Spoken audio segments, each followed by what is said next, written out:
Maktab paytlarim edi. Ota-onam kuni bilan ishda bo'lardi. Men maktabdan kelib kiyimlarimni yechib dush qabul qilayotgan edim. Bir qarasam dushni eshigini xolamni Oxli ochdi.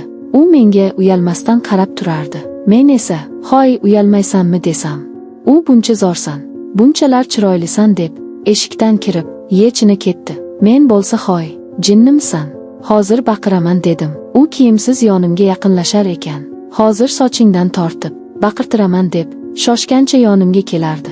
So'ngra u meni orqamga aylantirib, meni devorga tiradi va meni ikki bukib sochlarimdan tortgancha uqolini sanchdi. Men baqirmoqchi edim, lekin uning uqolini kattaligidan tilim tomog'imga ketgandek edi.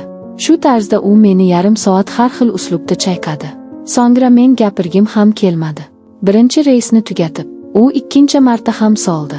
U ishini tugatganida meni gapirishga holim qolmadi. U esa juda tor ekan. Mazza qildim dedi.